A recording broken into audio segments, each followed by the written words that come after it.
Hi, I'm Rachel, and this is my AM reading video for Friday, July 24th, 2020, on a Saturday. I've been away from this channel for over a week. It was not my intention. I was hoping to make a short story tag video that I talked about last Friday Reads, and I was going to be back on Friday for this Friday Reads, but I got sick last week. I had a sore throat, my voice isn't completely back to normal, and a fever. So on those grounds I put videos on a bit of a hiatus. I haven't been able to get COVID tested yet, although I'm pretty positive that I didn't have it. My doctor prescribed me some antibiotics for the sore throat. Taking my last one today, and I'm pretty sure that's what did the trick of making my throat, swelling go down so it didn't feel like a golf ball was in there anymore. You just never know in these times though, but obviously demand for testing has been high.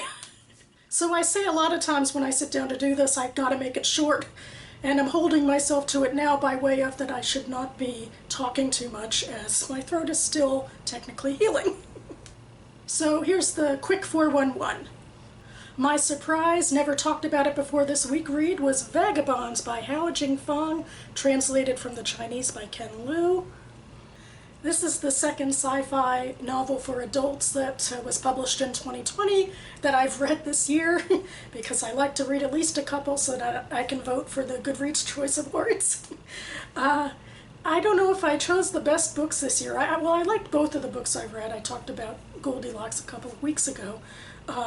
This one I think is better, but it wasn't as much of a character hook to keep me invested.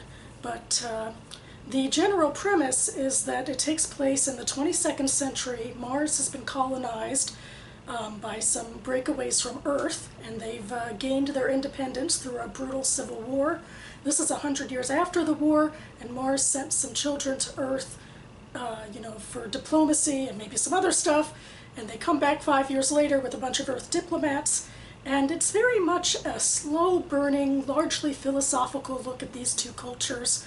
And from my, albeit limited perspective, it seems to be these cultures are based off of, well, Mars is based a lot off of the communo-capitalism of China, and then Earth, as it is in the 22nd century, is based off of hyper-capitalism of the West, or at least the US.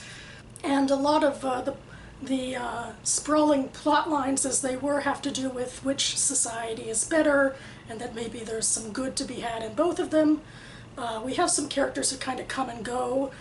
It's not really a thoroughway plot. That could be kind of difficult, and there's a lot of just random rambling emphasis on various philosophizing about art or about science or about the economy or what have you.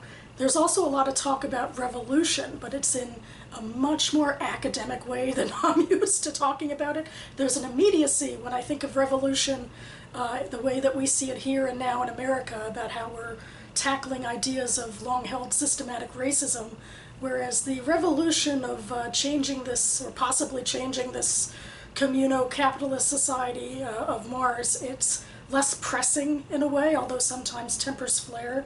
But at least the main characters are the ones we're meant to follow are much more thoughtful and take a step back and say, like, wait, what really is going on here? And it made me think that I wonder that the society of Mars is pretty monolithic, I think. I mean, there doesn't seem to be a lot of ethnic difference, which, again, it seems to be a difference, I think, between, like, the United States, which is very diverse, and China, which is less diverse. Although I'm certainly overstepping differences between Asian cultures there, I imagine. I'm also thinking a bit about how there was a Jewish society there, but they pretty much completely assimilated by the turn of the 20th century. But anyway, now I'm going on a ramble. I don't know, I was sick while I was listening to it on audiobook, so maybe it was more difficult for me to keep up a little bit. I do think one or two of the characters kind of held my interest, but not in a very thorough way.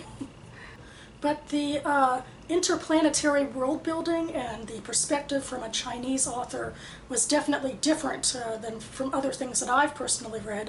I've not read a lot of the recently translated Chinese SFF out there, and I was taken with it just because of that as well, because it was a new perspective for me to be thinking about things, and I was very impressed with the world building. Next, well, I'm only about halfway, or technically a little over halfway, into Rich Boy by Sharon Pomerantz. You know, in my defense, well, I mean, other than being sick, the last book was something like 630 pages, I think. Obviously, I listened to it on audiobook, but and then this one is over 500 pages. So these are both on the longer side for me, so maybe I read about this much when I'm not sick anyway. But I will be continuing on with this. I've gotten a fair way through. This is a sprawling tale about the life of Richard Vishniak, who is a boomer who grew up in the 40s and the 50s in a working class Philadelphia Jewish neighborhood, and he's pushed by his own ambition and by his parents to make a lot of money and to make a name for himself. And we go into his, well, one of the first little digressions we take is about his sexual awakening. And, for a little while there it seemed a little Portney-esque, but thankfully there wasn't any foodstuffs involved. And we go into his college life, where there's still a lot of sex and attraction to girls, but also some budding relationships with some fellas. And then we go into... I have a neighbor who's banging a bit, so there's another incentive to keep it short.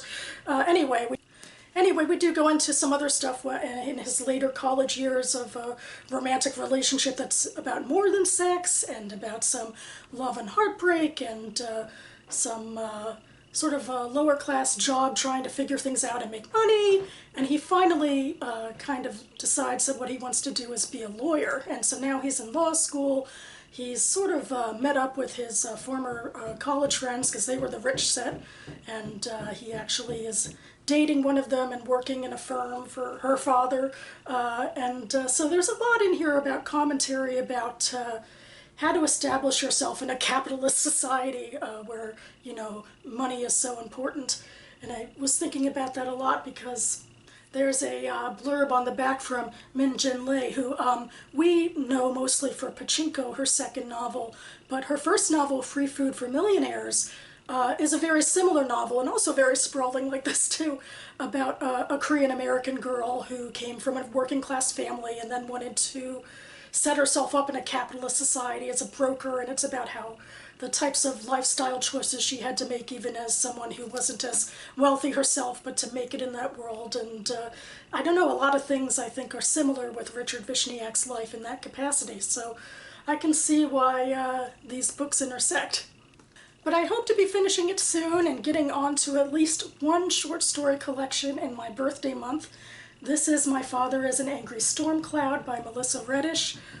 I was going to read from it and some other collections earlier in the week, just to give a taste of one story in each of the collections. I might still do that video next week, I'm not sure, as a way to start off my reading in this collection and also just read some more short stories in various other collections.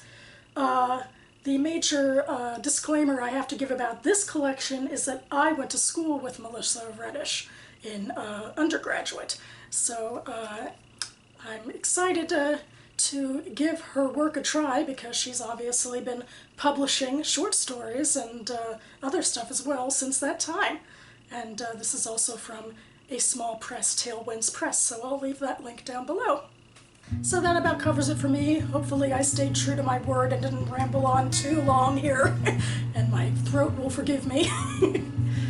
This was not a fun week, not at all, but I feel very grateful at this end of it that whether or not I had some COVID symptoms or something else, I seem to have come through it, you know, in the normal fashion. That, you know, I took some Tylenol and ibuprofen, and I did have to get one antibiotic from the doctor, but it does seem like that has done the trick, and I've will hopefully in the next few days be able to move on just like new.